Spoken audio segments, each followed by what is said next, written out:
El titular interno para nuestro país, naturalmente, más significativo y profundo, es el que revela la ausencia de transparencia en el presupuesto general del Estado, en la política fiscal de este gobierno, porque la transparencia fiscal es la olvidada, la gran olvidada de la reforma, si es que estamos encaminados a ejercitar una reforma. Pagar más impuestos o que aumente la masa de contribuyentes. Escúcheseme bien, pagar más impuestos o que aumente la masa de contribuyentes. A los cuestionamientos que rodean la reforma económica del gobierno se une la necesidad de mejorar el control de cumplimiento tributario con fines recaudatorios, lo que evitaría sobrecargar a los que ya cumplen o cumplimos con nuestras obligaciones tributarias, obligaciones con el fisco, y en cambio destaparía la incoherencia de actores políticos, sociales, gremiales, que llevan un nivel de vida superior a lo que registran sus declaraciones de impuestos. Es parte de la propuesta para corregir las estrecheces fiscales de nuestro país. Y esto está muy bien explicado en los principales rotativos de nuestro país, especialmente el que yo aplaudo, Diario Expreso, con este titular: la transparencia fiscal, la gran olvidada de la reforma. Y hay el otro titular muy importante, que es el Evo que renunció. La Organización de Estados Americanos iba a cuestionarle su rol en las pasadas elecciones bolivianas. El mandatario había anunciado nuevos comicios. Tras la auditoría de la Organización de Estados Americanos, aún quería salvarse a través de una convocatoria unipersonal de él a nuevos comicios y a revisar el escrutinio de octubre. Sin embargo, las cúpulas militar y policial le dijeron: hasta ahí nomás, joven, le pedimos que tenga la bondad de dimitir antes que nosotros le saquemos del poder. Las Fuerzas Armadas del Estado Plurinacional de Bolivia comunica a la opinión pública que, ante la escalada de conflicto que atraviesa el país, velando por la vida, la seguridad de la población, la garantía del imperio de la Constitución Política del Estado, en conformidad al artículo 20 de la Ley Orgánica de las Fuerzas Armadas, y luego de analizar la situación conflictiva interna, sugerimos al presidente del Estado que denuncie su mandato presidencial, permitiendo la pacificación y el mantenimiento de la estabilidad por el bien de nuestra Bolivia. Asimismo, pedimos al pueblo boliviano y sectores movilizados de poner las actitudes de violencia, desorden entre hermanos, para no manchar con sangre, dolor y dulto a nuestras familias. Muchas gracias. Él es William Calima, el señor comandante de las Fuerzas Armadas Bolivianas. El señor general sugirió la renuncia del presidente Evo Morales. Sugirió. Pero en Bolivia no se pelan papas. El momento en que las Fuerzas Armadas dan un viraje, los gobiernos se caen así de una. Y eso lo conocía Evo Morales, quien en un informe a la Nación anunciaba que deja el poder tras casi 14 años de mantenerse al frente del régimen boliviano. Esto dijo Evo Morales. Quiero informar desde la OCAN, estamos conjunto el hermano vicepresidente y la hermana ministra de Salud, que he decidido, escuchando a mis compañeros de CONALCAM, de la Central Obrera Boliviana, también escuchando a la Iglesia Católica, renunciar a mi cargo de presidencia. ¿Por qué decidí esta renuncia? Para que Mesa y Camacho no sigan persiguiendo a mis hermanos, dirigentes sindicales, para que Mesa y Camacho no sigan quemando las casas del gobernador del MAS en Oruro, Chuquisaca, de asambleístas, de concejales, para que Mesa y Camacho no sigan secuestrando, maltratando a los familiares de nuestros dirigentes sindicales, como en Potosí, el hermano Teodoro Mamani, que no sigan perjudicando a la gente más humilde, a comerciantes que no trabajan, dejan trabajar en Santa Cruz, a transportistas, casi en todos los departamentos. Estoy renunciando, justamente para que mis hermanas y hermanos, dirigentes, autoridades del movimiento al socialismo, no sean hostigados, perseguidos, amenazados. Lamento mucho este golpe cívico y algún sector de la policía puede emplearse para atentar contra la democracia. Hacerse el pelo, don Evo Morales. Ahí terminó toda la cosa. En el segundo encuentro,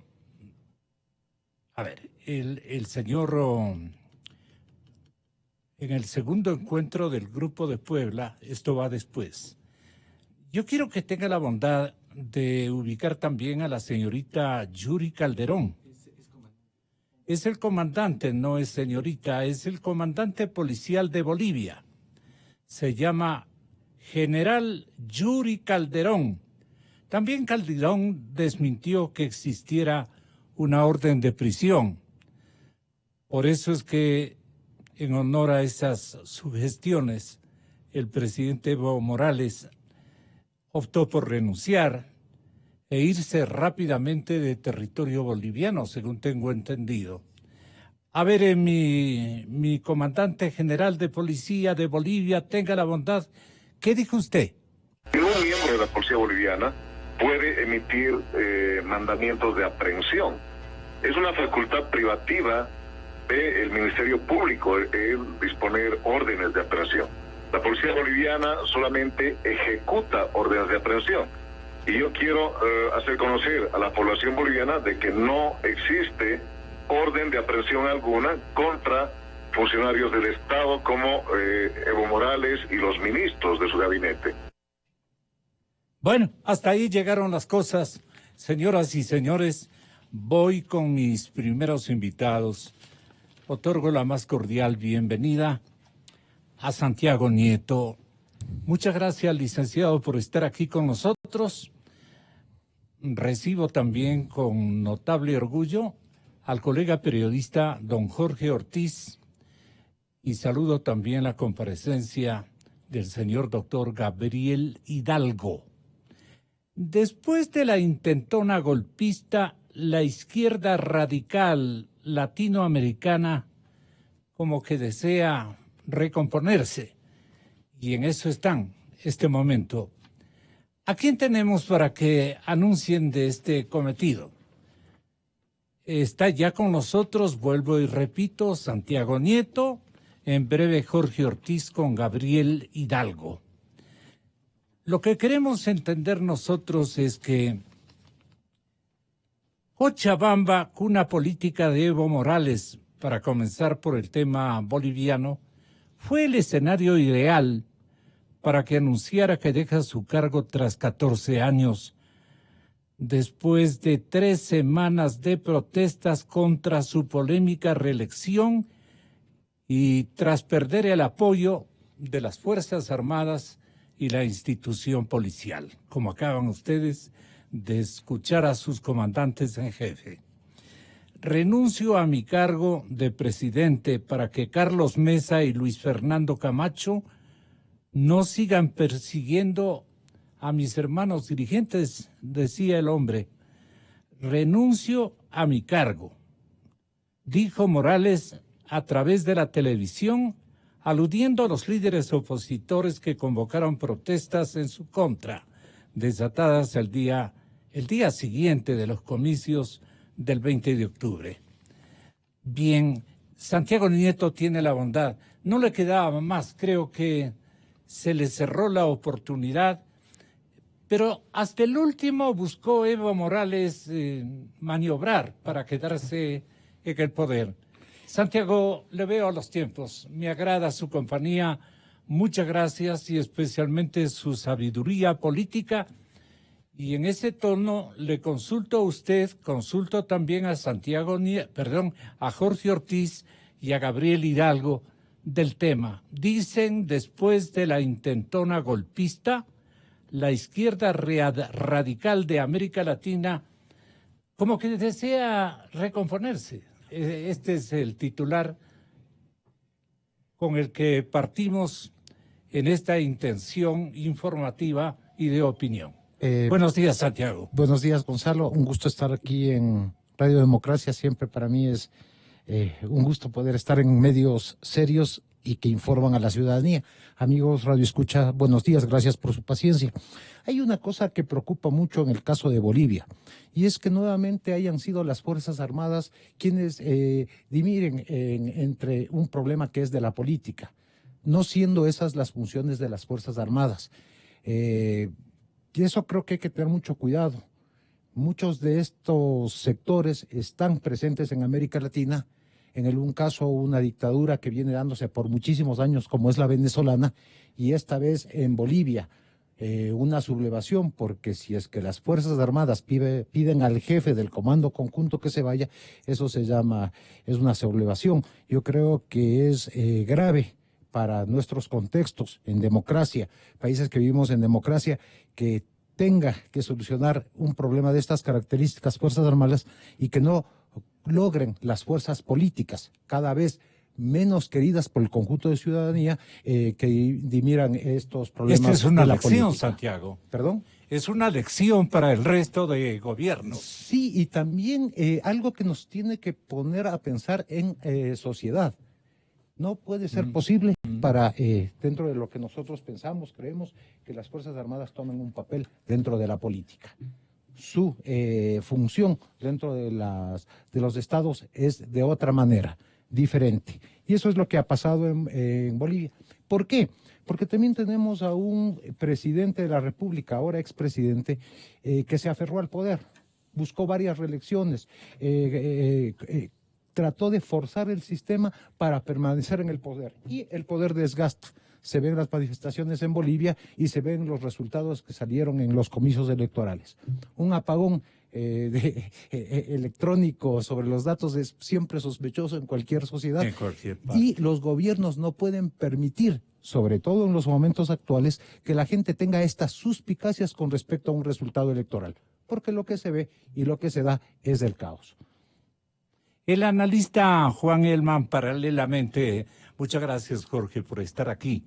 Un placer recibirlo, el periodista Jorge Ortiz. Estará ya mismo también con nosotros Gabriel Hidalgo, un académico bastante importante.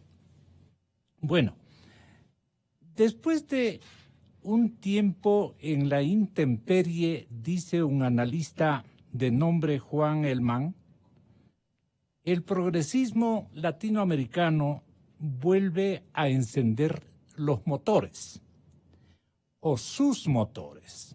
Y esto es importante, porque el contexto regional protagonizado por estallidos sociales en Chile, en Ecuador, nuestro país, y en Bolivia, la vuelta del peronismo al poder en Argentina y el fallo que podría dejar a Lula da Silva a pasos de la libertad en Brasil, ya está en plena libertad aparentemente, parecen bocetar un nuevo clima político en nuestra región. Los vientos soplan sin rumbo definido, mucho menos uniforme. Pero lo que es seguro es que las cosas se están efectivamente moviendo. En este marco, desembarcará este viernes en Buenos Aires el Grupo Puebla, o el Grupo de Puebla, que nuclea a más o menos 32 líderes del progresismo latinoamericano de 12 países. Se reunirán en el Hotel Emperador durante el fin de semana para discutir la coyuntura regional. Ahí estarán, pues, Alberto Fernández, el expresidente colombiano Ernesto Samper, y no sé por qué está Samper, porque es de izquierda o aparenta ser de centro izquierda, y Dilma Rousseff, porque ha sido el liderazgo de Samper en Colombia bastante oscuro, pues no, y mediocrito. Dilma Rousseff será alguno de los protagonistas de este segundo encuentro tras el debut en México. ¿Y qué es el Grupo de Puebla? Ante todo, un grupo de personas, líderes políticos autoconvocadas, no representan a sus partidos, ni representan a sus países, ni representan a los movimientos sociales de cada estado, de cada nación.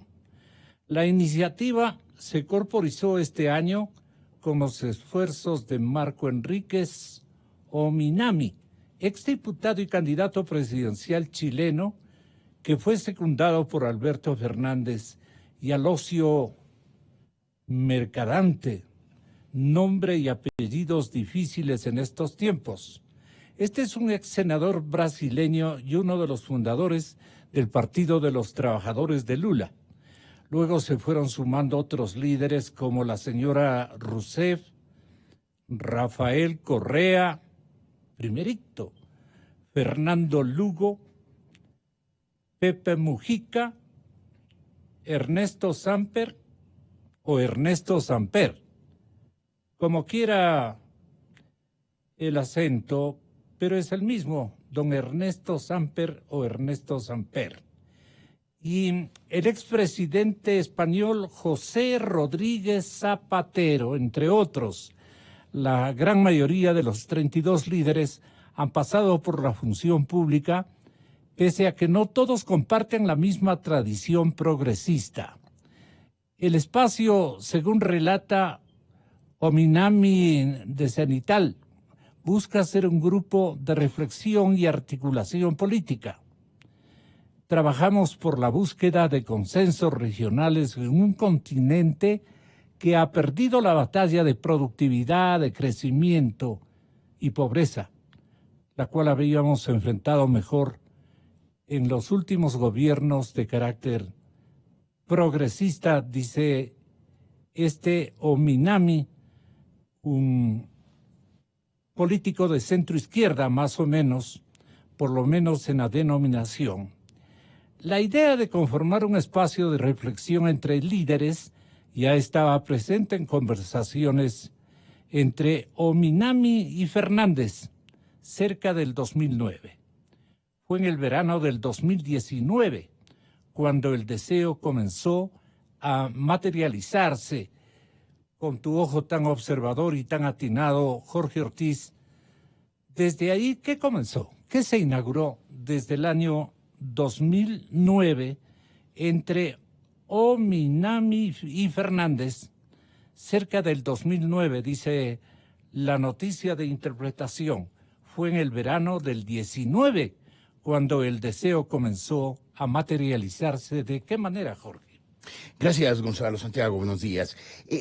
Enrique Ominami es un candidato derrotado en varias elecciones consecutivas en Chile, que fue derrotado tanto por la derecha del presidente Piñera, Sebastián Piñera, como por la izquierda de la señora Bachelet. Y como que no encontraba un nicho. Y como estos populistas pues tienen que encontrar un nicho porque están desesperados, enloquecidos por la política y por el poder, Enrique Ominami finalmente pues encontró en la izquierda, y también por el billete, sí, lo has dicho con toda corrección. Pero además hay algo más. Esto es una cosa de carácter semántico porque a mí me parece sumamente importante. Cuando oigo la palabra progresismo para referirme a la izquierda me indigno. Porque si algo no ha hecho la izquierda latinoamericana en los últimos años de ser progresista, todo lo contrario, ha sido retardataria. Hoy los vientos de la humanidad, no hablo solamente de América Latina, hablo sobre todo de los países democráticos avanzados, es hacia sociedades liberales, abiertas, tolerantes, democráticas, plurales. Y la izquierda inspirada inicialmente por Fidel Castro, con el Grupo de Río, con todo eso que se asentó desde 1999 en el Coronel Chávez en Venezuela, si de algo no tiene es de progresismo. Y si uno ve a Rodríguez Zapatero en España o ve a la señora Dilma Rousseff en el Brasil, de progresismo no tienen nada. Más bien han sido los gobiernos liberales quienes han hecho progresar económica, social y políticamente a estas sociedades. Creo que el Grupo de Puebla, en el año 2009, el boom de los commodities, de los precios de las materias primas estaba en su punto más alto.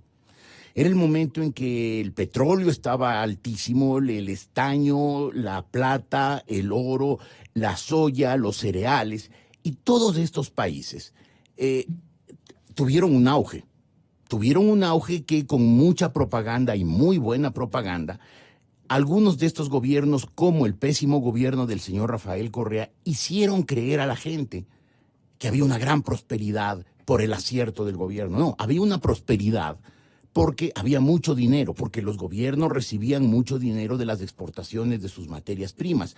Dinero que además fue muy mal utilizado porque no lograron con ese dinero, con ese mucho dinero que tuvieron durante varios años, hacer unas economías autosustentables, menos dependientes de las vulnerabilidades del mercado, eficientes y creadoras de trabajo sin necesidad de esperar que los precios de sus materias primas subieran.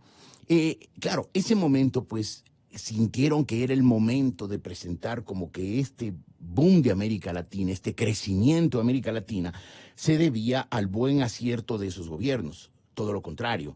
Cuando se acabó el boom de los commodities, se vio que esos gobiernos, empezando por el de Chávez en Venezuela, después del de Maduro, siguiendo por el de Nicaragua, de Ortega, por el de la señora Cristina Kirchner en la Argentina, en el Ecuador por el de Rafael Correa, eran unos gobiernos escandalosamente deficientes y con unos niveles de corrupción verdaderamente brutales. Que en ese grupo esté el señor Ernesto Samper, pues es verdaderamente llamativo. El señor Samper llegó a la presidencia sobre el dinero del narcotráfico. Ni siquiera su propio partido, el Partido Liberal, logró decir que no, ni intentó decir que no. Lo que hizo es archivó el proyecto para no tener que votar, para dejarlo a él que termine. Y hoy él es el pontífice de esta nueva izquierda que se autodenomina con gran arrogancia y con gran error progresista. El Grupo de Puebla dice que son. Ahora son el Grupo de Puebla. Es la nueva versión, ¿no? Y el momento que se agote, que ya la gente sepa sus tácticas, entienda que su estrategia de siempre es lo mismo: ganar las elecciones, convocar una asamblea constituyente, hacer una nueva constitución hiperpresidencialista, concentrar los poderes, eliminar la prensa independiente, tomarse los juzgados, tomarse los jueces, o sea, el mismo proyecto que ya vimos aplicado en Bolivia, en el Ecuador, en Venezuela, en todos estos países. Dejarán de llamarse el Grupo de Puebla y se llamarán los amigos de Managua o cualquier cosa. Pero es finalmente lo mismo. Es un afán de este sector socialista antiguo, no progresista, antiguo, inspirado en las doctrinas de Marx y de Engels en la primera mitad del siglo XIX, reencauchada un poco a finales del siglo XIX y comienzos del siglo XX por Lenin, y terminados de hundir en la primera mitad del siglo XX por Mao. Esa doctrina es la que está de fondo en todo esto, y es una doctrina fallida en todas partes. En cuanto a lo de Bolivia, si me permites una acotación, yo creo que el grave problema del presidente Evo Morales y de mucha de su gente fue el mismo problema que aquí lo notamos incipientemente en los paros de los primeros días de octubre. Y es que el sector indígena todavía no ha logrado, espero que lo logre pronto porque tiene gente preparada, no mucha, pero lo suficiente como para que diseñe un proyecto envolvente, incluyente, nacional. Los sectores indígenas lo demostraron en Bolivia y empezaron a demostrarlo en Ecuador. Siguen viendo a su respectivo país como el país de los indígenas. donde todos los demás, quienes no son indígenas, no tienen mucho espacio y tienen que allanarse. Hoy mismo vemos al señor Vargas y al señor Issa aquí exigiéndole al Congreso que archive el proyecto que presentó el gobierno nacional, que puede gustarnos o no, pero es el gobierno elegido por el pueblo. Ese gobierno presenta un proyecto y dice, no, ese no estudien, y les ordena a los diputados que no estudien y que estudien el proyecto de ellos, que es un adefesio monumental. Es un adefesio monumental y siguen amenazando. Si no nos dan gusto, en definitiva ese es el mensaje, salimos a la calle, nos volvemos a tomar la ciudad, los aterrorizamos y le exigimos al gobierno que haga lo que nosotros queremos. En Bolivia pasó eso. Durante casi 14 años el gobierno de Evo Morales no fue un gobierno incluyente, no fue un gobierno de indios blancos y mestizos, fue un gobierno para los indígenas y finalmente la reacción de estos días se explica porque toda la gente que durante todos estos años se sintieron marginados, dijeron, es hora de terminar este proyecto excluyente y cambiarlo por un proyecto nacional que empiece en los bolivianos, en todos ellos, no solamente los de la etnia del señor Evo Morales. ¿Cómo te parece, Jorge, lo que dice Alejandro Frenkel? Es un profesor de Relaciones Internacionales de la Universidad San Martín. El grupo puede tener importancia desde el plano simbólico. Puede ser interesante para plantear una agenda que tenga impacto mediático, pero sin representación de gobiernos o estructuras institucionales es difícil trascender. Esto sostiene en diálogo con la agencia Cenital. Para Frenkel, la iniciativa es un indicador de crisis de las izquierdas en nuestra región, dice. Hay un intento por generar una nueva identidad del progresismo regional, lejos, empero, de Cuba y también lejos de Venezuela. Se trata de un progresismo más liberal, una centroizquierda más apuntada al progresismo, a la izquierda propiamente dicha. Entonces, este ensanchamiento de su proyección a través de la articulación de otros espacios regionales, como la Comunidad de Estados Latinoamericanos y de Caribeños, la CELAC, hoy liderada por México, que va a ser discutida en el encuentro este fin de semana. No está claro qué tipo de vinculación podría tener, dice el analista, con instituciones que fueron tejidas cuando la mayoría de gobiernos en la región exudaban un signo progresista como la UNASUR, hoy virtualmente desarticulada, a la que Alberto Fernández promete relanzar. Los ojos de los optimistas se posan sobre el rol que pueda llegar a cumplir México en esa articulación. Hasta aquí, ¿qué méritos ha hecho, por ejemplo, el mandatario mexicano? Si es tan amable, me parecería que le corresponde a Santiago darnos una impresión. Muchas gracias, Jorge. Un gusto poder saludarte. Yo creo que hay algunas cosas que hay que ver y que lo que pasa. México es un país que está con profundos problemas. Creo que la detención del hijo del Chapo Guzmán demuestra un Estado poco consolidado, poco sólido. El narcoestado está presente en México. Creo que tiene problemas. El narcoestado. Pero claro, en todo el norte de México está funcionando. Tenemos alcaldías que responden directamente al narcotráfico, gobernaciones. O sea, lo de México es un problema sumamente grave y que el ejército... Por el lado norte hacia el occidente. Noroeste, donde está Sinaloa. Noroeste. Si nosotros vemos es... narcotizados prácticamente. Y con mucha estructura, me refiero al narcotráfico en todo el territorio mexicano. Teniendo ese problema muy grave, difícil que pueda salir de una situación compleja como tiene México en este momento. Quiero hacer unas dos anotaciones. Lo que decía Jorge es bien importante. El socialismo del siglo XXI, que se llegó a llamar hace pocos años, tenía mucho dinero. Y por eso es que podían cambiar la Constitución, atropellar la libertad de expresión, limitar los derechos ciudadanos, etcétera. Ahora le veo bastante más complicado. Toda intención de tener un frente internacional, primero va a pasar porque resuelvan los problemas internos. Voy a ponerme en el caso de Argentina. No es que Fernández va a gobernar como cuando se vendía la soja y Argentina crecía al 9%. Eso es casi imposible. Así como Ecuador entró en problemas después de la caída del precio del petróleo. Nosotros vemos aquí como también Ecuador, por la mala administración de gobiernos pasados, al despilfarrar el dinero que venía de estos commodities, como bien dice Jorge, ahora tenemos que entrar en otros procesos diferentes. ¿Qué va a pasar con toda la región? Con un conjunto de ciudadanos que son menos tolerantes, que frente a cualquier estímulo se manifiestan, que tienen diferentes tipos de protestas, que no son convocados por las instituciones, como decía, el analista que a usted se refería. Yo no creo que hay un problema muchísimo más grave. Se llama caballero. Hay un problema muchísimo más grave que no solo es en Latinoamérica, sino es en todo lo que sería Occidente democrático.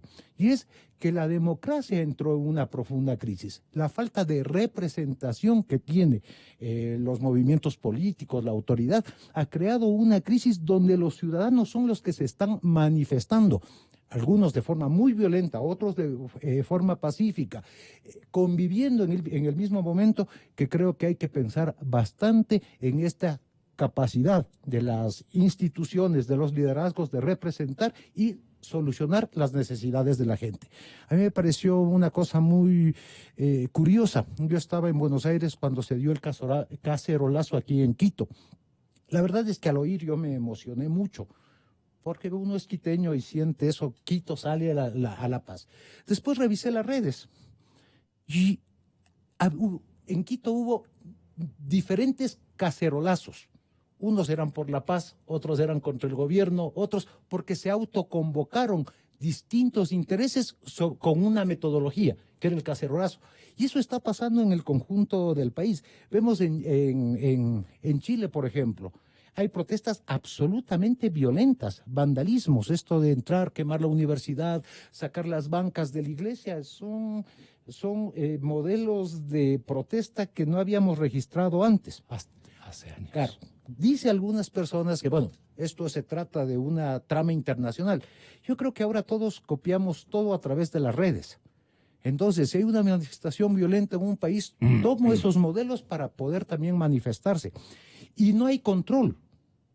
Yo estoy muy preocupado por los gobiernos que vienen, con una clase media que ha ascendido y opina políticamente, que se está manifestando y que no hay forma de dialogar. Los gobiernos no pueden dialogar con una institución para solucionar los problemas del conjunto, sino se envuelven en un montón de individualidades que hace muy difícil solucionar conflictos.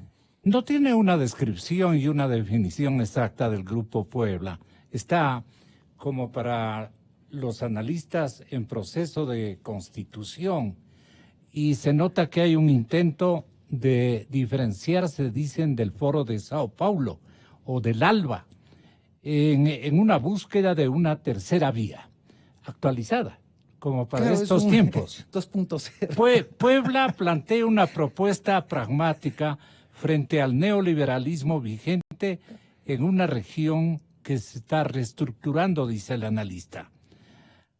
Las economías se han complejizado en el último tiempo y se han abierto y liberalizado, dejando menos lugar para políticas mercado tercermundistas o algo por el estilo.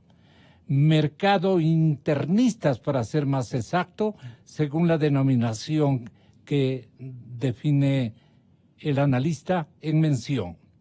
Por ahora el grupo no parece cuestionar de manera cabal al modelo extractivista que está primando en nuestra región latinoamericana, lo que pone su foco en el terreno político y en la búsqueda de articulación en ese plano, antes que lo económico, explica a la agencia Cenital Luciano Giotto. Investigadora, Luciana es la niña, Luciana Giotto, investigadora de CONICET en temas de economía política. Y entonces dice, el descontento popular continúa, por ejemplo, en Chile, que comienza a discutir una nueva constitución. Ecuador todavía se recupera del suyo una semana antes. Perú, con un Congreso clausurado, espera por sus elecciones parlamentarias para menguar su crisis política. En Bolivia, la oposición pide la renuncia de Morales, que atraviesa una crisis política y ha conseguido naturalmente el abandono del poder tras 14 años de mal desempeño. Brasil espera por la liberación de Lula. Ya está libre Lula. No hay una única narrativa para comprender los movimientos del último tiempo, pero lo que sí parece confirmarse es que esa nueva normalidad en la que había entrado la región con una oleada de gobiernos de centro-derecha, con cambios de signo en todos los puntos cardinales del mapa, a excepción, naturalmente, de la inestable Venezuela y la próspera Bolivia, dicen, nunca terminó de asentarse. En este marco, pese a que la coordinación regional podía aportar herramientas, el espacio para la integración es cada vez menor. Y lo último que leo, no observo un giro homogéneo en la región, sino una fragmentación centrífuga. Híjoles. Potencias extrarregionales como Estados Unidos y China, esto sí es importante, son económicamente, Jorge, más relevantes para cualquier país latinoamericano que los mismos vecinos. ¿Tú estás de acuerdo? A ver, no estoy de acuerdo con todo el texto porque me parece que detrás de una terminología verbosa, palabrera, no termina de definir una idea. Me parece que que este analista se ha refugiado en una serie de términos complejos y de frases mal estructuradas para... No muy claras, sí, así sí, es. para esconder una falta de ideas. A ver, me parece difícil pensar que el Grupo de Puebla sea distinta del viejo Foro de Sao Paulo, porque son los mismos líderes. Son los mismos líderes que ya pasaron por el poder, que demostraron no tener una consistencia ideológica, porque uno no puede decir ahí hay un marxismo-leninismo ortodoxo, ni hay una socialdemocracia europea, ni hay un liberalismo social o un liberalismo clásico, sino que el populismo es una mezcolanza en el que en realidad lo único y no hay claro, consensos mayoritarios. No. Yo creo que en el populismo lo único absolutamente claro e inequívoco es un liderazgo en cada uno de los países. Un liderazgo absolutamente personalista, autoritario, acaparador.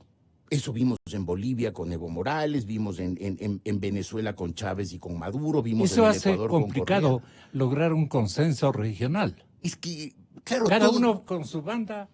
Yo creo que todos ellos tratarán... Tocando su... Todos ellos están en contra del liberalismo, porque el liberalismo es un sistema basado en la democracia y uno de los principios de la democracia es la alternabilidad en el ejercicio del poder. Otro de los principios de la democracia occidental, de la democracia liberal, es la independencia de las funciones del Estado, el pluripartidismo, la independencia de la prensa. Todos principios, todos los cuales detestan los populistas. Principios todos los cuales han sido atacados por los populistas cuando tuvieron el poder. Entonces, obviamente se oponen a la democracia liberal y lo que quieren es sistemas personalistas basadas en yo el supremo. Y eso es lo que hemos visto. En ninguno de estos países, cuando han gobernado Evo Morales, Rafael Correa, Nicolás Maduro, Daniel Ortega, Lula, han sido... Lula quizás es el que más, ¿no? Pero mucho más democrático, social, claro. Mucho más abierto. Claro. Pero los otros han sido viejos caudillismos del siglo XIX en que el líder es todo. Con Correa todo, fuera de Correa nada. Y vimos ascender a posiciones de poder a unas personalidades, a unos personajes de tercera. Unas personas de un nivel, pero paupérrimo, intelectualmente de una fragilidad espantosa. Y la propaganda y la adoración al líder les convirtieron en unos personajes importantes que en cuanto hay un tumulto en la calle corren a esconderse en la Embajada de México porque se creen importantísimos y no les da bola a nadie porque no significan nada, ¿verdad?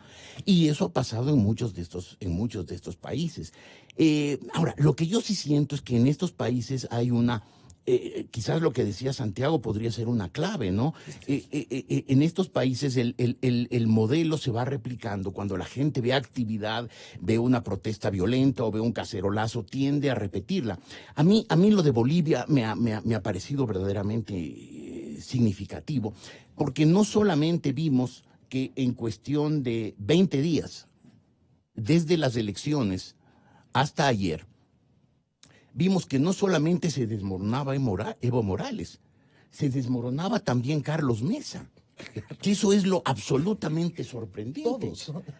Porque lo lógico hubiera sido que se desmoronaba Evo Morales por la evidencia de un fraude electoral burdo, mal hecho, torpe, con un apagón. Aquí lo hicieron un poquito mejor, porque aquí el apagón informático fue de 20 minutos, allá fue de 23 horas, o sea...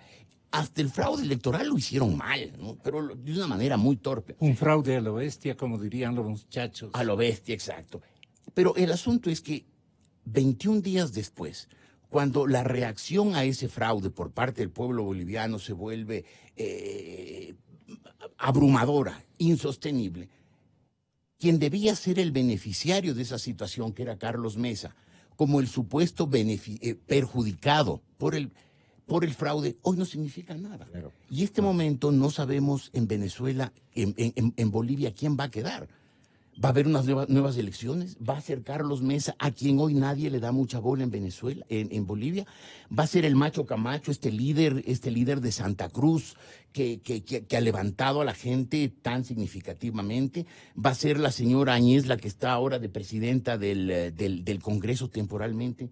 Nadie sabe. Es decir, no se cayó Evo Morales, se cayó toda la estructura política boliviana, la clase política boliviana. No se cayó el gobierno, se cayeron todas las instituciones. Ese es el gran interrogante, ¿no? Porque uno nota una institucionalidad en Chile, ¿no? Si es que Piñera llegara a caerse, lo cual no sería bueno por la institucionalidad chilena, hay una Cámara de Diputados, hay una Cámara de Senadores que asumiría el poder.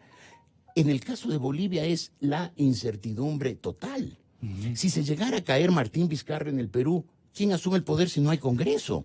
Es decir, estamos en un proceso en que se están, por objetar gobiernos, hemos terminado por objetar instituciones, pero no plantear nada nuevo. El grupo de Puebla, como antes del Foro de Sao Paulo, no planteaba ninguna alternativa. Hablaba del poder popular, de terminar con el liberalismo, de devolverle al pueblo no sé qué, pero no planteaban un modelo de Estado. Y la prueba de eso es que cuando se terminó Correa, se está terminando Evo Morales, cuando se terminó Chávez y quedó Maduro, no han dejado un modelo de Estado. Han dejado unos personalismos, unos caudillismos que hicieron que América Latina del siglo XXI retrocediera al siglo XIX de la manera más burda, más torpe y más contraproducente a sus intereses. Y una cosa sí, yo querría, agregar a lo que ten la dice bondad. Jorge. Los consensos entre quienes están buscando.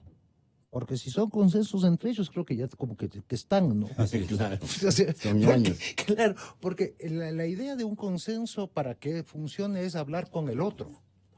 Es tener la posibilidad de intercambiar con el diferente. Eso es democracia. Conversar entre ideas diferentes para sacar algo para el bien común. Eso no está pasando. ¿Con quiénes están conversando de fuera? Entonces yo solo quería dejar eso porque suena muy bonito, vamos los consensos para el bien, pero ¿entre quiénes vamos a hacer consenso? Y eso sería bueno. Maduro, Correa, Rodríguez, Zapatero, claro, fracasados todos. Claro, y yo creo que esto cuando se van a reunir en Argentina, no me extrañaría la presencia que no está dentro de la lista de Lula, porque sale como una de las figuras estrellas del sector, y otro Rafael Correa, que también está moviéndose, digamos, de forma... yo diría hasta inteligente dentro de todo lo que es los organismos internacionales, porque tiene mucha presencia, a pesar de se mueve, tiene mucha presencia y mucha plata. Eso digo. Entonces lo están haciendo, pero ¿a dónde lleva eso? Obviamente a reforzar sus creencias, porque son más creencias que propuestas políticas. Perdón, era solo eso que quería. En el segundo encuentro de este grupo denominado de Puebla, ojalá nos hagan el favor nuestros invitados de mencionarnos cuál es el carácter de esta asociación que de nacimiento reciente, ¿no? Este grupo de Puebla, en el cual ha intervenido ya en Buenos Aires el electo presidente argentino, Alberto Fernández. En su discurso se ha referido al retorno del conservadurismo a nuestros países.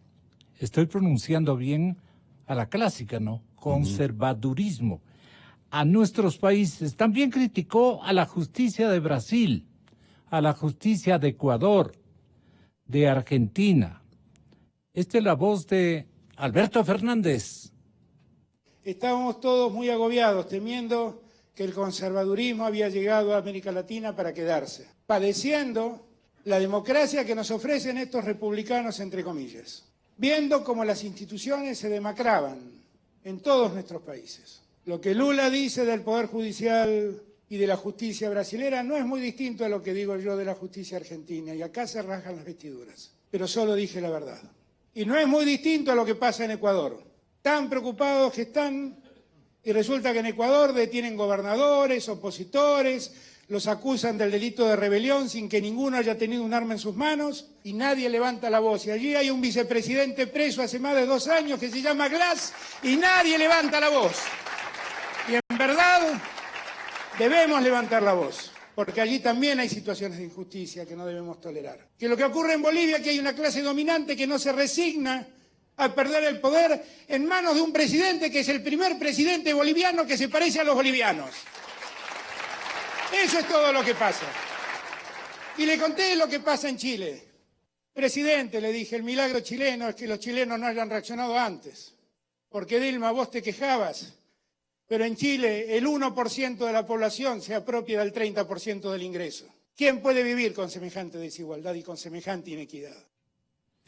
Ahí es cuando uno dice, pobre Argentina, ¿no?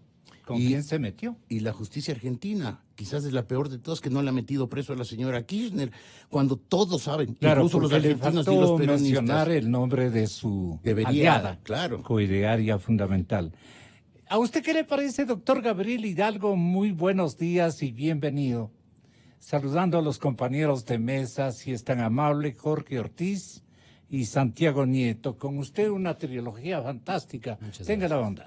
Gracias, Gonzalo. Buenos días. Buenos días también a Jorge. Buenos días a Santiago. Estoy complacido de compartir con ustedes, de conversar con ustedes. Y además,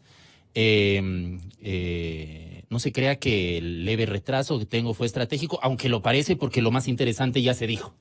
Así que puedo decir cualquier cosa que lo mejor ya se dijo. Bueno, hay algunos elementos que se pueden analizar. Por ejemplo, esto último del Grupo de Puebla, ¿no? El Grupo de Puebla es un apéndice, una prolongación del Foro de Sao Paulo. El Foro de Sao Paulo aparece en 1990 como prolongación de la Internacional Socialista que cae con el Muro de Berlín en 1989. En el 90 aparece la Internacional Socialista liderada por el Partido de los Trabajadores y en el 91 participa Lula da Silva, que pierde las elecciones contra Fernando Collor de Mello. Es la primera de 3, antes de la cuarta, en la que gana en el 2003, que permanece en el poder hasta el 2010, ¿no? Entonces es una organización, digamos, lo que está sucediendo en el contexto latinoamericano no se puede leer desde una perspectiva descontextualizada. Hay que leerla desde una perspectiva geopolítica, ¿no? Entonces, sale libre Lula en estos días, pero no ha sido exculpado, ¿no? Él no ha sido sentenciado como inocente, no, él está irremediablemente atado a la justicia que todavía tiene que resolver su caso. Lo que sucede es que hay 2 sectores importantes en su situación que están presionando por 2 posibilidades. La primera es presionar a favor del debido proceso y en contra de la impunidad, que son los fiscales de Brasil, que en cualquier lugar del mundo tienen que ser apolíticos, apartidarios, ¿no? No tienen que tener ningún compromiso con nadie. Bueno, los fiscales, y esto no sale en las noticias, es curioso, nadie reclama. que los fiscales han presentado su voz de repudio en contra de la decisión de la jueza Levos, Carolina Levos, que es la jueza, una joven que, digamos, aceptó las presiones, porque en principio Levos me parece que no estaba a favor de permitir ciertas concesiones publicitarias. Por ejemplo, que Adolfo Pérez Esquivel, premio Nobel, ¿no?, de literatura, fuera a visitarlo a Lula en prisión precisamente para provocar un efecto publicitario. No había ahí ninguna solidaridad de ninguna naturaleza. Había un efecto publicitario, porque ya sabemos que estas izquierdas filofascistas, populistas, autoritarias, verticales, personalistas, son izquierdas que se sostienen sobre la base de la publicidad, ¿no? Por eso están tan ávidas de recursos, de conseguir recursos precisamente para financiar actividades que les permitan publicitarse, ¿no? En todas partes, teniendo el poder o sin el poder. Vamos a ver. Aquí en Ecuador, ¿quién les representa? Pues el correísmo. El correísmo y los últimos eventos de protesta, algunos pacíficos y otros marcadamente terroristas, son los que están asociados pues al correísmo. El correísmo está detrás de eso. Bueno, lo que quiero decir con esto de la judicialización es que tiene que ser la justicia impecable, técnica, porque puede suceder lo que sucedió en Brasil. Encontraron un resquicio por el que colgarse y permitir la libertad temporal de Lula. Bueno, la izquierda, esta filofascista, autoritaria, está festejando la libertad y está festejándola como si fuera a convertirse en el próximo presidente del Brasil, cosa que en términos jurídicos es un despropósito, porque el hombre todavía tiene que justificar este departamento maravilloso en una zona exclusiva de Río de Janeiro, me parece que es que lo recibió de parte de Odebrecht. El problema no es que recupere la libertad, Lula, en eso no hay ningún problema. El problema es que el Partido de los Trabajadores, el mismo que había fundado el Foro de Sao Paulo en el 90 y que ahora es uno de los integrantes del grupo de Puebla, el Partido de los Trabajadores y Odebrecht recuperen el poder, con lo cual Odebrecht está presente en toda la región, con lo cual hay un problema gravísimo, porque justo Jorge Glass, a quien hacía mención el presidente electo Fernández, está preso precisamente por sobornos asociados al caso Odebrecht, de tal manera que lo que está sucediendo aquí en Latinoamérica en torno a este problema es un problema de naturaleza corporativa. Santiago Nieto. Yo querría decir una cosa que creo que va mucho más allá. Creo que, y perdón, me voy a sumar a lo que acaba de decir, yo creo que lo grave es que se ha hecho un uso político de la justicia. Entonces, si nosotros vemos en Argentina, fue escandaloso. Salía Cristina de Fernández de Kirchner, todos los jueces que eran kirchneristas hicieron 10.000 causas. Gana las PASO, que es las primarias estas que hay en Argentina, Fernández, y le quitan las causas. Decían ahí que si seguían en este proceso iba a terminar de santa porque le iban a quitar todos los procesos. Y lo grave es que los unos y los otros, los que están a favor y los que están en contra, están usando la justicia para terminar con conflictos políticos. Y eso creo que todavía deteriora mucho más el sistema democrático. Fue para mí un escándalo ver cómo salió Dilma Rousseff del poder. Porque hasta ese momento las acusaciones eran muy vagas, y los 70 diputados que le votaron, perdón, el 70% de los diputados que le votaron estaban acusados de corruptos. Y los discursos que se dieron en el Congreso fueron lamentables y vergonzosos. Entonces, la justicia no solo puede servir para mis intereses en contra de mis adversarios. Yo me acuerdo cuando estaba, y voy a tomar el caso de Argentina, algunos periodistas importantes de la Argentina decían que qué barbaridad, cómo es posible que Cristina Fernández use así la justicia, etcétera. Subió Mauricio Macri, ¿qué decían los mismos? ¿Cómo no le lleva preso? Pero si eso no debe hacer el Ejecutivo, sino la función judicial. No, pero en este caso sí. ¿Por qué en este caso sí? Entonces, a la falta de claridad de para qué sirven las instituciones, de cómo debemos vivir en democracia, a favor o en contra, pero yo creo que hay que respetar esas instancias, sobre todo para que la gente tenga una referencia institucional, haya la posibilidad de representación y vivir en paz. No se está dando en el continente. Y esas sospechas que tienen los ciudadanos terminan no creyendo en nada. Lo de Bolivia es lamentable. No hay nadie. Massa tenía las posibilidades de ganar muy fuertemente la elección contra Evo Morales.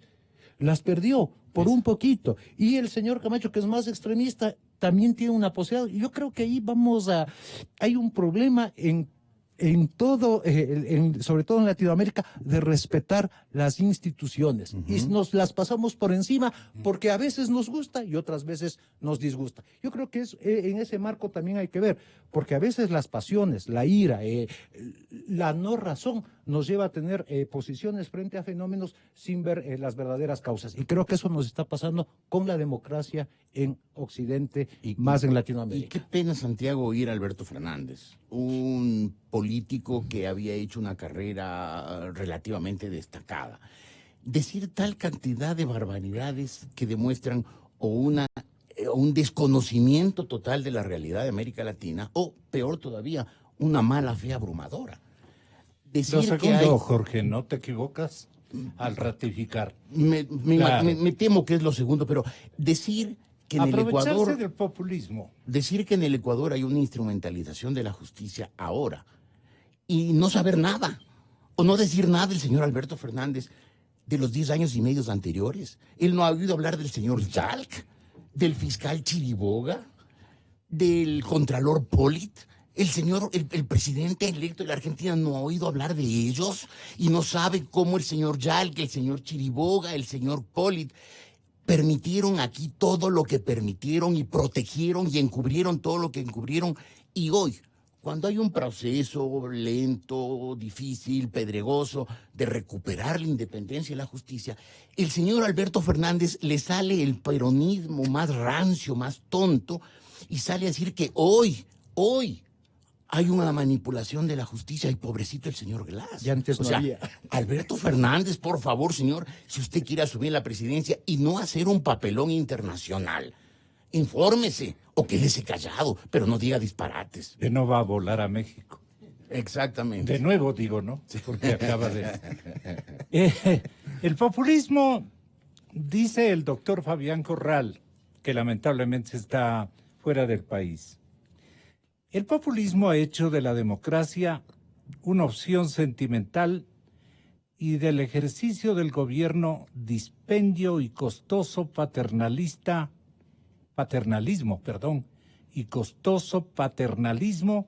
del peor género. Les estoy dando estas impresiones para que tengan la bondad, mis invitados, de hacernos entender ¿cuál es la magia de los caudillos a los que ustedes están refiriéndose? ¿Qué hacen que vuelva a reconstruirse un nexo, Santiago, con las poblaciones? ¿O esto no estamos advirtiendo? Yo creo que hay dos hechos que hay que ver. Todos estos outsiders, porque fueron outsiders en su momento. Chávez vino de un golpe de Estado con Caldera, Rafael Correa de 3 meses. Kinesiólogo era el actual presidente de Argentina. Claro, para el resto del peronismo, ¿no? Cuando asumen ellos el poder, también lo que sucedía es que la clase política falló al conjunto de la población. Siempre venía ya un descontento de esa clase política. Cuando ellos asumen el poder, tienen, diría yo, la suerte de tener mucha plata. Lo que la gente piensa es que antes vivía yo bien con ellos, no hacen mucho análisis, un análisis que se puede hacer aquí en un sitio, de que la plata no era de ellos, ni ellos hicieron magia por un fenómeno que sucedió en el mundo, no. Lo del precio del petróleo, de la soja, para tener 2 ejemplos cercanos, les ayudó a tener ese modelo de Estado. ¿Qué hace la gente ahora? La gente está viendo cómo vivía antes y cómo vive hoy. Y uno les pregunta, ¿usted cómo estaba mejor? ¿Antes o ahora? Dicen antes. No hacen mucho análisis más de eso. Por eso, de una manera más romántica, regresan cuando estaban bien. Y sin embargo, si vemos la elección argentina, 40% de la población vota por Macri, no diciendo que está mejor que el año pasado, sino defendiendo ciertos principios que Juntos por el Cambio, o el PRO, el macrismo, por darle algunos nombres, impulsa en la campaña electoral. La honestidad, la democracia, la institucionalidad, etcétera. Pero también hay esos fenómenos. Pero la gente va a volver a lo que ella pensó que le hacía bien. Ese es el gran temor y el reto de la clase política en estos próximos años, que la gente no piense que lo que pasaba antes era mejor porque eran grandes estadistas, porque eran grandes moderadores de la economía, porque eran grandes líderes y no darse cuenta que fue un fenómeno, digamos, más económico. Yo quiero ver qué va a pasar en los próximos años, sobre todo con estos gobiernos nuevos que son de la misma tendencia, digamos, de la década, por ejemplo, del kirchnerismo, como le llaman unos, la década ganada, la otra década perdida, pero de esa década. Pero ¿cómo ganaron bien.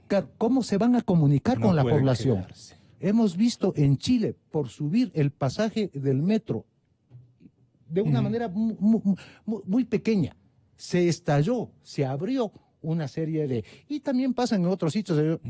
Quiero mencionar el caso de Beirut. Cuando trataron de cobrar el WhatsApp, se armó también la de Dios es Cristo. Las sociedades no están en este momento, sobre todo las clases medias, los jóvenes, no están permisivos para nada que les pueda tocar su metro cuadrado.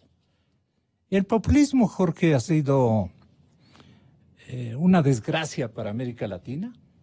Una desgracia Está absoluta. absolutamente comprobado. Absolutamente.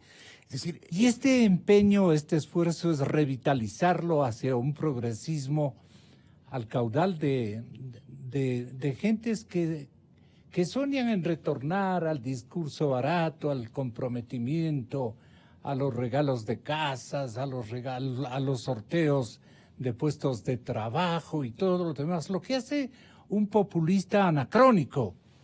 claro, a mí sería muy bueno que, ya que el grupo de Río terminó siendo, el Foro de Sao Paulo terminó siendo nada más que un movimiento tumultuoso, populista, que aupó una serie de gobiernos que hicieron bastante daño a sus respectivos países. Sería muy bueno que el grupo de Puebla intentara hoy adquirir alguna consistencia ideológica. Plantear algo.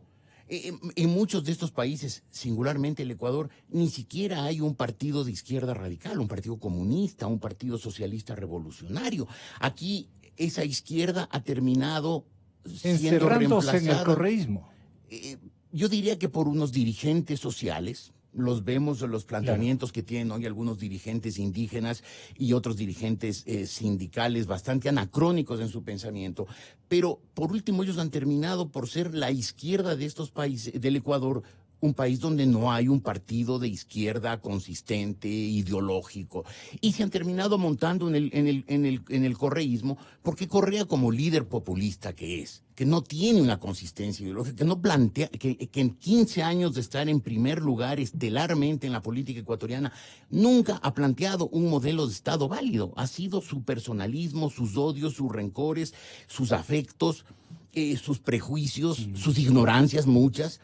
Pero no hay un planteamiento. Sería bueno que el Grupo de Puebla planteara una idea, planteara un proyecto, porque en estos países también se requiere una izquierda, pero una izquierda consistente, no esta izquierda turbulenta, gritona, basada en la publicidad, basada en el caudillismo, que ha hecho retroceder políticamente estos países. El Ecuador, probablemente desde la época del primer liberalismo turbulento, digamos, post-Alfaro, no ha tenido una radicalización, una distancia entre unos sectores y otros. A lo mejor no ocurrió ni durante la época de García Moreno, ni durante la época de Urbina. El Ecuador se ha fracturado. El correísmo creó una polarización en este país en el que es difícil vivir. O sea, tenemos un ambiente de confrontación política permanente, muy tensa, muy intensa, causada por el correísmo, porque desde el día que Correa llegó al poder, dividió a esta sociedad, los buenos y los malos, las mentes lúcidas y los traidores a la patria. Es decir, una actitud tan divisiva que este es un país hoy fracturado. Y creo que tenemos que hacer un buen esfuerzo, y sería muy bueno que el populismo, en vez de montarse en la figura carismática, taumatúrgica de Correa, planteara una idea, plantear un modelo de Estado para discutir civilizadamente y dejáramos y superáramos el populismo. El populismo ha sido aquí en todas partes terrible, a pesar de que mucha gente, en el caso ecuatoriano, todavía no se haya dado cuenta. Gabriel Hidalgo, lo que quiera decirnos, doctor, en esta parte. Bueno, para agregar lo que ha dicho Santiago y lo que ha dicho Jorge, para un poco alimentar lo que ya han dicho. Usted está totalmente de acuerdo. Sí, y quiero agregar algunas cosas. Primero que, como decía Jorge, el populismo es esta estrategia que fractura la sociedad, que divide la sociedad en dos. No hay que confundir el populismo con la demagogia porque son dos categorías conceptuales y teóricas distintas, ¿no? La demagogia es una cosa, ¿no? Ofrecer lo que no se puede cumplir. Y populismo es esta capacidad de poder fracturar a la sociedad en dos. ¿Para qué se la fractura en dos? Para poder conseguir el poder y luego para conservarlo. Entonces, como decía Jorge, allá están los traidores, nosotros somos los patriotas. Y como nosotros somos los chéveres de la película, la gente tiene que venir acá, porque si no vienen acá, pues son nuestros enemigos. ¿Ya? Entonces, cuando se divide así a la sociedad, se la está enfermando. Esta es una sociedad enferma de populismo. ¿En dónde afecta más el populismo? En los países menos institucionalizados, en donde hay menos debate crítico, en donde se entienden menos los procedimientos institucionales y los procedimientos democráticos. Por eso es que los operadores políticos del populismo en todas partes del mundo están reclamando en Bolivia un golpe de Estado, ¿no? Pero no hay ningún golpe de Estado porque una renuncia como la que se provoca a propósito de la presión popular en las calles. Vamos a ver. Evo Morales perpetra varias veces golpes de Estado de estos que se consideran palaciegos. Es decir, pierde las elecciones, me parece que en el 2013 estas elecciones plebiscitarias, el referendo para modificar la Constitución, lo pierde. El 13, ¿no? Sí. Lo pierde y va a la Corte Constitucional para negar la Constitución. Entonces, la Corte Constitucional adicta él. Dice, esta parte de la Constitución es inconstitucional. Cosa que es un ridículo mundial. En estas partes la Constitución es inaplicable porque la Constitución es inconstitucional. Bueno, entonces introduce una interpretación a la disposición de la Constitución que le prohíbe volverse a presentar en un periodo posterior al segundo que establece la Constitución. Bueno. Y luego participa y pierde y no quiere reconocer los resultados. No solamente que no reconoce los resultados, sino que se proclama ganador. Ordena a su tribunal electoral el apagón informático, al que se refería Jorge, de las 24 horas, 23 horas, que es un absoluto ridículo, como la sentencia de la Corte, y se proclama ganador. La gente sale furiosa a la calle. De derecha, de izquierda, de centro, socialdemócrata, demócrata cristiana, liberal, neoliberal, no importa. La gente sale furiosa, porque lo que se estaba sucediendo en Bolivia era un auténtico golpe de Estado palaciego. Esto no era a favor ni de Mesa ni de Camacho, era a favor de la democracia. Luego suceden actos vandálicos que la justicia boliviana tendrá que resolverlos, tendrá que aclarar eso, pero podría no estar asociado con la oposición. Tal vez es un autoatentado del propio gobierno de Morales. Esta gente es capaz de cualquier cosa. Bueno, entonces, después de dar varios golpes palaciegos, como aquel del 2015, en donde Correa aquí ordenó a su mayoría legislativa que reformaran la Constitución en aquella parte que le convenía para volver a participar, y no pudo porque las encuestas no le daban, de la misma forma, allá se introdujo un golpe de Estado palaciego, de estos que no necesitan tiros, fuerza pública, tal. Bueno. Entonces, sobre eso no se refieren los operadores políticos del correísmo, del populismo latinoamericano. No. Del kirchnerismo, del socialismo, del movimiento al socialismo en Bolivia. ¿Qué quiere demostrarnos con esa apreciación suya, doctor? Que un golpe de Estado tiene que modificar las reglas de la sucesión constitucional. Una renuncia no modifica. Aquí tiene que sucederle el vicepresidente. En ausencia del vicepresidente, la presidenta de la Cámara de Senadores. En ausencia de la presidenta de la Cámara de Senadores, quien sea nombrada por el Senado, porque poderes representativos no han aparecido. Segundo, tiene que haber una fuerza superior a la del poder institucional, una fuerza formal, ¿no?, que sustituya al poder formal, ¿no? Aquí había muchedumbres en las calles reclamando que Morales renunciara. También había gente a favor de Morales. Sí. Pero fue tal la presión ciudadana en contra del fraude electoral y en contra de los consecutivos golpes palaciegos que primero la fuerza pública tiene que hacerse a la opinión popular, y negar el respaldo institucional. Claro, es normal. Si mayoritariamente la gente se opone a Morales, la consecuencia natural es esa, no al revés, porque la gente, esta gente desinformada, dice que sucede al revés. Y después no hay una posesión formal de un grupo que, sin los elementos de la democracia formal, ¿no?, se haga cargo del poder. En este momento hay una situación de acefalía. Con esos 3 elementos se puede establecer un golpe de Estado. ¿Alguno de estos 3 elementos se ha configurado en Bolivia? No, no se ha configurado. Por tanto, en Bolivia no hay un golpe de Estado. En Bolivia hay una renuncia y, por tanto, una sucesión constitucional. Alberto Fernández está hablando tonterías.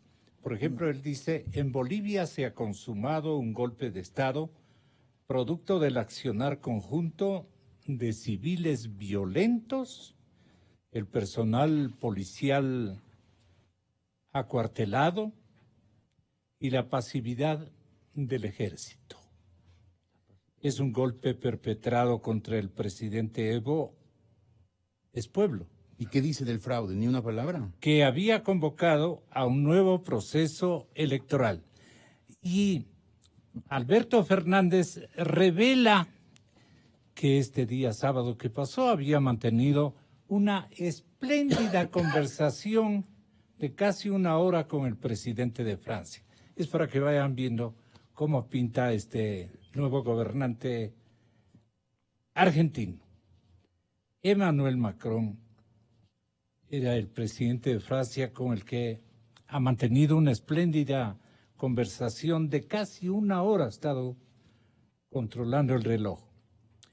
Y hablamos, dice, de problemas del continente. Sentí que Macron, para que le conozcan quién es este nuevo mandatario argentino, y sentí que Macron entendía lo que pasaba en Bolivia. Y le conté lo que pasa en Chile.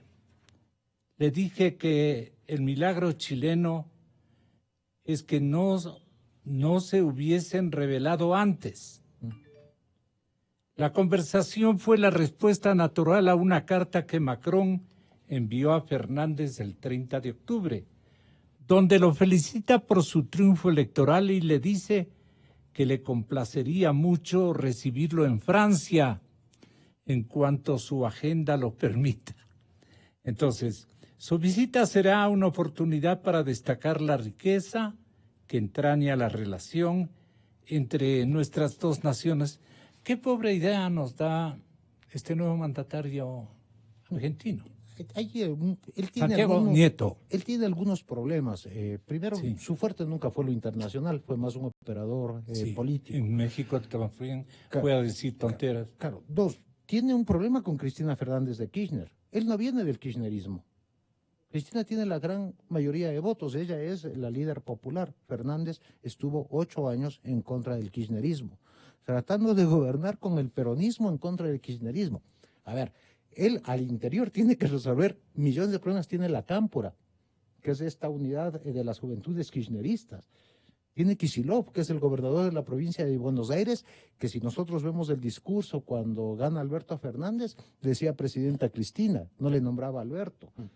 O sea, hay un montón de cosas en Argentina. Entonces, él tiene primero que resolver su problema de Argentina. Lo que está diciendo es, otra vez, y ahí sí yo me sumo, son estos mecanismos que tienen para hablarle a un sector de su población, y él está tratando de igualarse a un Mauricio Macri que tenía un contacto con todos los líderes internacionales para llevar una propuesta más seria. Pero hasta ahí nomás se queda Alberto Fernández. Va a ser el presidente de la República con 2 problemas importantes, el económico que es grave, y el segundo de la política, que Argentina tampoco es que es tan fácil, sobre todo a su interior. Teniendo una oposición fuerte de un gobierno con un 40% de respaldo a los votos, ¿qué va a pasar? Yo quiero decir solo una cosa más sobre la nueva izquierda. El problema de la Esto del Grupo de Puebla, que quiere reconstruir el signo progresista de Latinoamérica, quisiera que tengan la bondad de ahondar en este propósito disque. Claro, el problema de esta nueva izquierda, o esta izquierda vieja renovada, o no sé cómo llamarle, pero de la izquierda llamémosle para no... Grupo de Puebla. Y el Grupo de Puebla. Es que no están hablando de los problemas actuales. Yo creo que hay otros problemas que uno tiene que ver en cara, que ahora están pasando en el mundo. El empleo ya no es el mismo de antes. vamos a comenzar a tener nuevas formas por el problema de la globalización, etcétera. La gente está necesitando cambios. Y siempre para mejor, la gente quiere divertirse, no quiere sacrificarse, la izquierda pide sacrificio, etcétera. La gente quiere consumo, se quiere representar a sí misma. No están hablando, esta clase política no está hablando de los problemas que la gente tiene en su cabeza. Por lo tanto, como yo decía, por eso en consenso entre quienes, si ellos se van a poner de acuerdo en que por aquí es el horizonte y la gente está yendo para otro lado, no sé si vayan a llegar a mucho. Sobre todo que yo no creo que este grupo de amigos políticos represente a un sector de la población, porque primero que no hay una propuesta para que se pueda sumar la gente, lo que decía Jorge Ortiz es muy importante en eso, no hay una propuesta clara. Y dos, la gente se dejará en este momento llevar por su ilusión, su esperanza de satisfacer un problema, pero en el momento que estos problemas, estas necesidades no sean satisfechos, vamos a tener problemas como se ha dado en todo Occidente. Y yo creo que eso es, hay que dejarlo señalando. Y sería muy bueno que plantearan algo, porque yo insisto, en estas Jorge sociedades es necesario que haya una izquierda que plantee cosas. Pero lo que hemos tenido, tú lo has dicho, ocupando el espacio de la izquierda en los últimos años en estos países de América Latina, ha sido un populismo exaltado, un populismo tenebroso, un populismo con una codicia de poder y de dinero desenfrenada.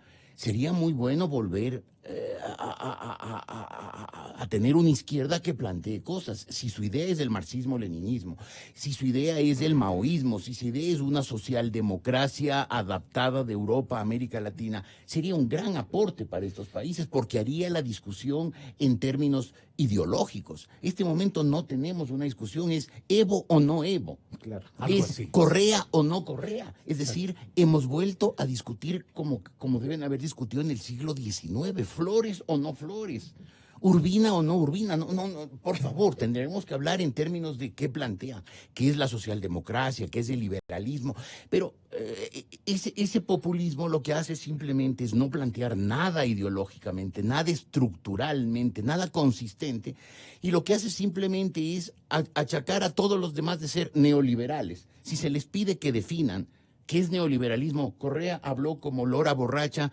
durante 10 años y medio en cadena nacional, habló 1 millón de veces del neoliberalismo y nunca nos dijo que él entiende por neoliberalismo. Simplemente era un epíteto, como decirle tonto a un tipo, ya tonto, él decía neoliberales. Y claro, hay un 25% de la población que encantada por el carisma de este señor y encantada por el dinero que él gastó, derrochó, dinero que venía de los altos precios internacionales del petróleo, pues le creía lo que él decía.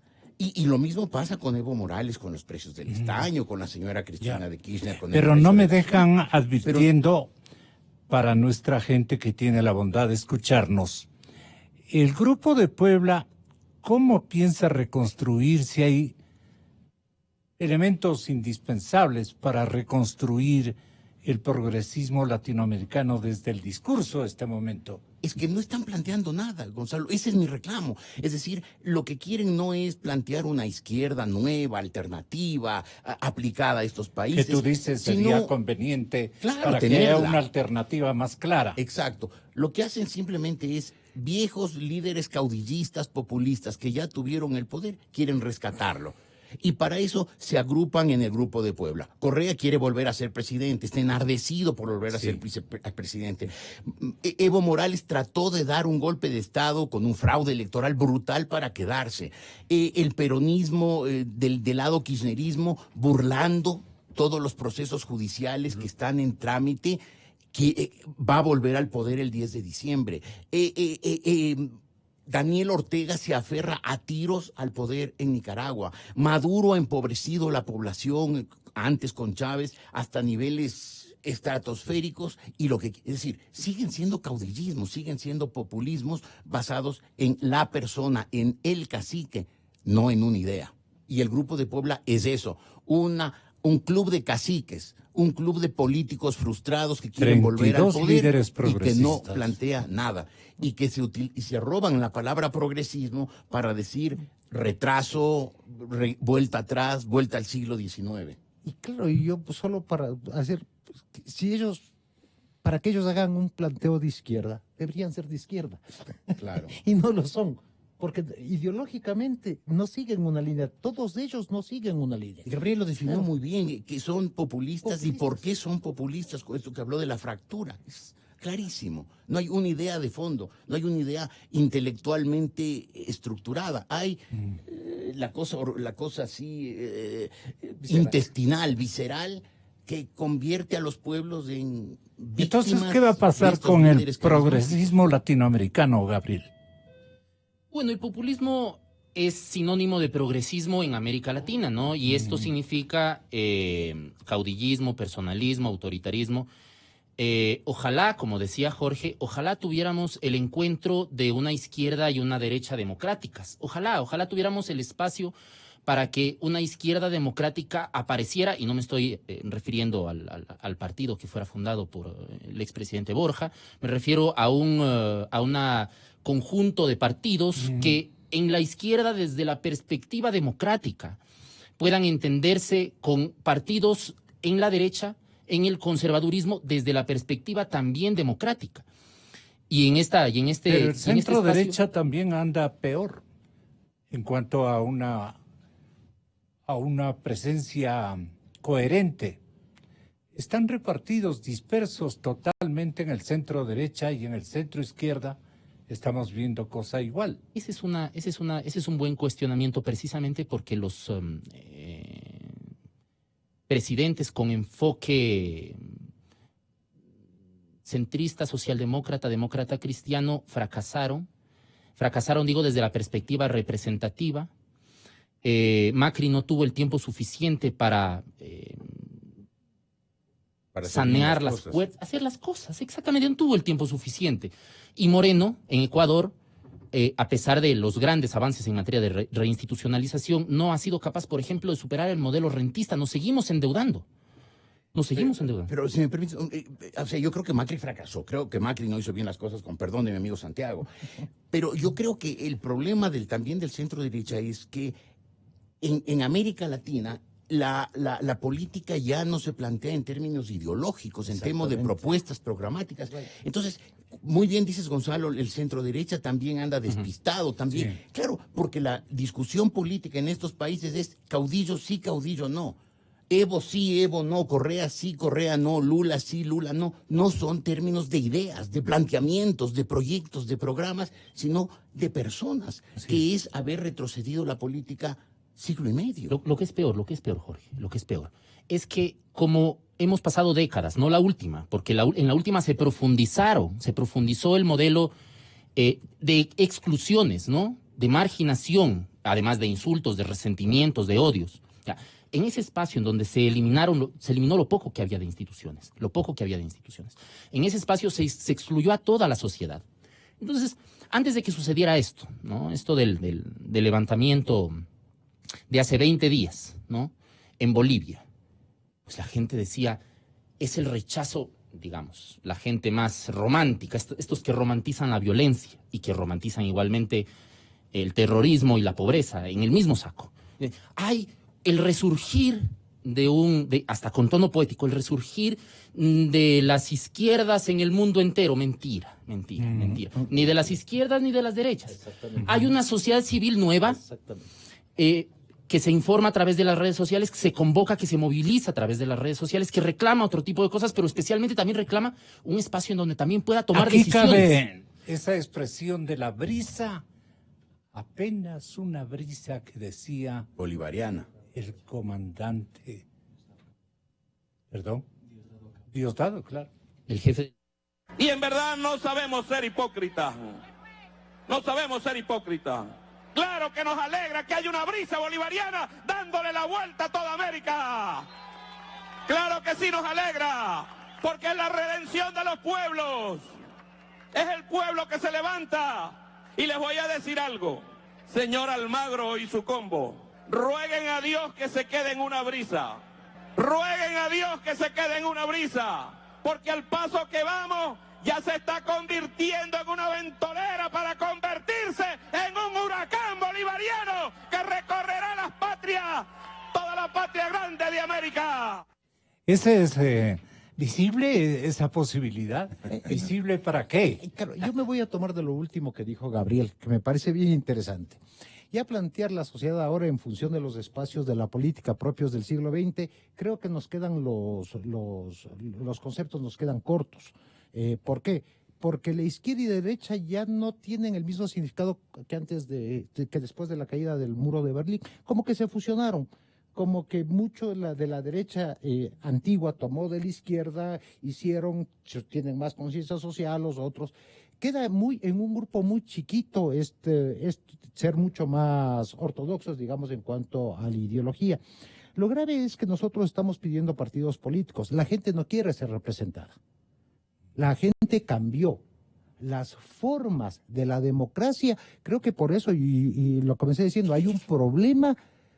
Hay una crisis. Está surgiendo en toda la región. En todo Occidente. Hay una crisis sistemática del modelo de la democracia occidental. Hay una crisis. Por eso vemos la falta de representación. Los gobiernos no tienen con quién hablar en estas manifestaciones. Antes era mucho más fácil. Uno iba con las centrales sindicales, iba con esto, salía. Ahora, ¿con quién habla? Habla con los transportistas, por decir algo. ¿Con qué transportistas hablaste? Con los del pesado. Yo no quiero porque yo soy de los taxis. Ya hablé con los taxis, pero ya no quiero yo porque yo soy de los buses, etcétera. Ya no hay esa capacidad de representar, de figuras o instituciones que representen a un conjunto. Eso es lo que tenemos que plantearnos, porque estamos yendo a un caos. Y eso está dado porque la gente se siente empoderada a través de los mecanismos que da de comunicación. Que da la sociedad moderna para estar interconectados y armarse su propia visión del mundo. Y estos cada vez son grupos más chiquitos. Como no se entiende mucho las cosas, yo no sé, habían los veganos metidos en la protesta de aquí de Quito, porque les sigo algunos en algunas páginas, también se metieron en la protesta.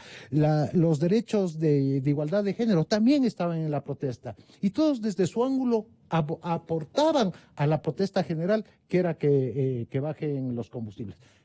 Esa sociedad líquida, de la que ya nos vienen hablando hace ya más de casi una década, creo que hay que tomarle mucha atención. Pero si hay que resaltar, las instituciones no están cumpliendo su capacidad de representación porque la gente no quiere ser representada. ¿Y a dónde ve el Ecuador en estas circunstancias? Políticamente, ideológicamente. Bueno, yo estoy muy preocupado por el Ecuador porque siempre siento que la fractura social que se manifestó en los primeros días de octubre es una fractura social probablemente a largo plazo. Veo que no hay, por el lado de quienes estuvieron en las protestas, ningún tipo de afán de conciliación. No quieren llegar a un acuerdo, o sea, han estado negociando un mes entero y no llegamos a nada. Y más bien los líderes de esa protesta siguen haciendo exigencias del todo o nada. No quieren ceder y conceder. La esencia del diálogo. ¿Están buscando el segundo capítulo? Parecería que sí. Parecería que quieren una rendición incondicional del Estado ecuatoriano, en que el gobierno llegue un momento y ¿quién defiende al Estado? No hay nadie que defienda al Estado como tal. Todas las instituciones, toda la estructura de poder en el Ecuador colapse y les entregue y les diga, señores, vengan ustedes, porque no están cediendo ni un paso atrás. Además, esa gente se arrogó el derecho a hablar por todos los ecuatorianos, y lo extraño es que la mayor parte de los ecuatorianos nos quedamos tranquilos ante esa situación y nos decimos, a ver, señores, a lo mejor no me gusta el gobierno, pero por el gobierno votamos. Y a lo mejor ustedes me caen bien, señores indígenas o dirigentes indígenas, pero ustedes no me representan. Más me representa el gobierno porque el gobierno fue fruto de una elección. Ustedes no son fruto de ninguna elección. Y sin embargo, ellos hablan como que representaran al 100% del poder.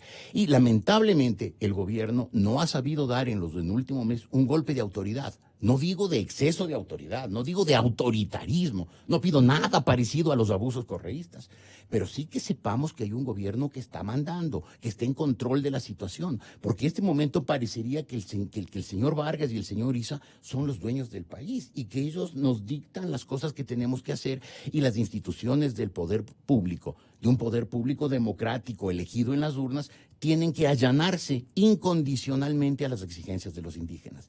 Ahora, si esto fuera circunstancial, fuera un problema de alza o no alza de los combustibles, diría, bueno, algún momento se va a llegar a algo y listo, o se va a imponer algo y listo. Pero el problema es que yo veo que esa fractura es más duradera, porque además se ha montado sobre esa estructura de odio que armó el correísmo, que dividió al país en dos, los correístas y los anticorreístas. Correístas que son fanáticos, ciegos, obsesivos, y anticorreístas que son furiosos.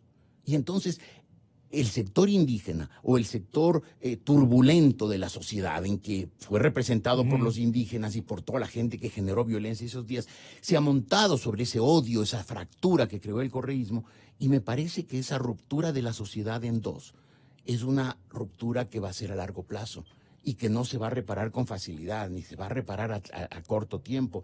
Y no me atrevo a hacer un diagnóstico, pero yo diría que deberíamos de este momento, como país, como sociedad, hacer un grupo multidisciplinario para que estudie psicológica, sociológica, política, económicamente esta sociedad, descubrir sus males profundos y tratar de plantear una solución que vaya más allá de las ideologías, de las formas de ver el mundo, de las cosmovisiones, como han hecho sociedades avanzadas en los Estados Unidos después del tema de la guerra de Vietnam y todo el colapso que eso significó.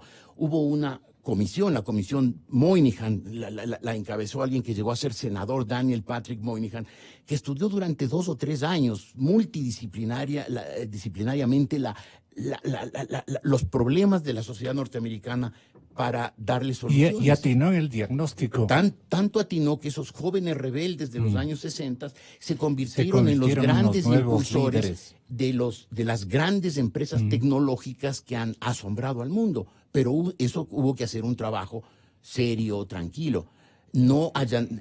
Creo que en el Ecuador lamentablemente seguimos, y vuelvo a eso y con eso termino, estamos todavía enfrascados en Correa sí o Correa no. Y eso es un daño terrible para el país, no solo porque Correa es una figura negativa que ya no debería estar en la mente de nadie, sino porque el Ecuador debería trascender esa disputa personalista en una disputa, en una discusión ideológica, no en busca de ahondar esas fracturas, sino de superarlas, y no transitoriamente con acuerdos circunstanciales de corto plazo, sino permanentemente. Veo que nuestro país y la región están inmersos en un enigma gigantesco, ¿no? Sin luces claras. Un destino súper incierto. Gabriel y Santiago, ustedes terminan. Yo solo querría señalar que tampoco nos pasa solo a nosotros. El caso de Macron que se mencionó, Fernández, el de los chalecos amarillos también es una representación, eso, lo de Cataluña, el Brexit de Inglaterra, la paz en Colombia. Esos son unos indicadores de lo que está pasando en estas culturas occidentales que tienen como sistema político la democracia. Yo sí querría, y vuelvo a asentarlo, no hay forma ahora de que la gente se sienta representada. La clase política está desgastada en todo el mundo. Los parlamentos tienen muy bajas evaluaciones. Es impresionante. Duque, un hombre valioso, el presidente colombiano, está con 20% de aceptación. Pero Santiago, algunas de esas discusiones son discusiones que trascienden la persona. En Inglaterra se discute el Brexit, que es una idea. No se discute Boris Johnson sí o Boris Johnson no. En Cataluña no se discute el señor Torra sí o el señor Torra no, sino la permanencia de Cataluña en España no. En cambio aquí son Evo sí, Evo no, Correa sí, Correa no. Es una discusión del siglo XIX. Y lo del Brexit en Inglaterra a mí me encanta, porque un político que pensó que las sabía todas, porque también fueron las acciones de un político que no entendía mucho la sociedad. Pero son varios, porque el mismo Boris Johnson estaba a favor. Eso digo, y eso ya me indica ya es una corriente. Claro, y veamos qué pasa de aquí a poco. Yo lo que digo es todas estas negativas de la gente con algo que tiene sentido, que sería, digamos que los más pensantes dirían, tiene una razón de ser. El hecho de que Inglaterra esté o no dentro de la comunidad económica Profesor europea. Hidalgo. Bueno, yo quiero decir que los sistemas de ideas, como se conocían clásicamente entre estatistas y capitalistas, desaparecen. Esos desaparecen con la caída del muro de Berlín. Lo que no desaparece son la composición, la integración, la estructura de ideas en organizaciones lógicas de tal forma que permitan interpretar las formas de desempeño de los estados como de organización de los gobiernos, ¿no? Entonces las ideologías de esa forma, en sentido abstracto, en sentido atemporal, no han desaparecido, permanecen, ¿no? Entonces la disputa izquierda-derecha sí desaparece tal y como se la concebía antes de la caída del muro de Berlín, y ahora es algo un poco más líquido, exactamente, líquido, pero existe, permanece, no es que no haya izquierda y derecha. Lo importante es que debería haber un lugar en donde no solamente las organizaciones de la sociedad civil, estatales, partidarias, formes o informes, tengan la capacidad de poder participar en las decisiones, no, sino que tiene que haber un lugar bastante más amplio en donde entre una nueva sociedad civil y esta nueva sociedad civil tenga también un lugar. Vamos a ver, lo que ha sucedido en todas partes del mundo, voy a decir, Quito, Santiago de Chile, La Paz, París, Beirut, Bagdad, Bogotá, Puerto Príncipe, Lima, he dicho ya 9 ciudades, de las otras, Cataluña, Barcelona, Hong Kong, ya he dicho 11, ¿no? No responden a una perspectiva ideológica clásica, responden a una nueva comprensión de la política en donde todos los sectores tienen la capacidad de poder participar, ya no en aquellas estructuras representativas desgastadas en el tiempo precisamente por ser exclusivas. Y no me refiero, como decía Santiago, solamente al Estado, a los partidos, sino también me refiero a la sociedad civil, a los sindicatos, a los gremios, que se han anquilosado en el poder y no han permitido una participación más plural y democrática. Ojalá nos estén escuchando. Encantado. Excelente su punto de vista. ¿Y en qué quedamos en el Ecuador? Políticamente, Santiago Nieto, con su percepción profesional. Creo que Ecuador está pasando por momentos difíciles. La gente está con un estado de ánimo muy, muy bajo. Muy bajo. Si cuando le preguntamos cómo ve su futuro, más del 50% dice que lo va a ver peor que el año que pasó. Sienten que el año pasado, con respecto al presente, también está mal. Entonces hay una población bastante deprimida. Y este malestar les lleva a tener actitudes confusas. Yo espero que Ecuador salga en estos 2 años. Hay que ver cómo el gobierno maneja la economía. Es complicado para el Ecuador. Tenemos pocos recursos. Lo del fondo vino a aliviar, pero después de no haber tomado las medidas que el fondo decían, queda bastante en entredicho el manejo que pueda hacer el gobierno. Está tan desesperada la administración Moreno que es acusada este momento de que está buscando regularizar los capitales prácticamente ilícitos. Claro, pero a ver, aquí hay también un retorno de capitales. Retorno de capitales y lo van a premiar, pero yo con premio. Claro, pero también hay que ver el otro lado que está discutiendo esto. Lo que decía Jorge Ortiz, es impresionante que un sector de la población se haya asignado a sí mismo una representación del conjunto y que en toda su propuesta, su plataforma, haya puesto todo lo que se les ocurrió más o menos. Entonces hay que ver hasta cuánto la clase política crea consensos más allá de la intención del gobierno, de los grupos de presión y también de los otros grupos de la política. Y yo, para terminar, solo querría decir una cosa.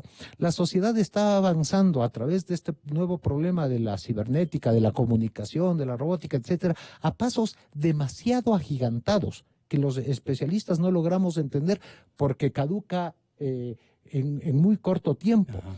Y todavía no entendemos qué cambio está haciendo esto en los seres humanos. El problema va mucho más allá, digamos, de cómo se está organizando la sociedad. Por eso yo vuelvo a señalar, hay una crisis sistemática del modelo democrático. Gracias. Hemos buscado una vez más la verdad. Con toda la fidelidad, un manejo informativo solvente. Democracia. Inicio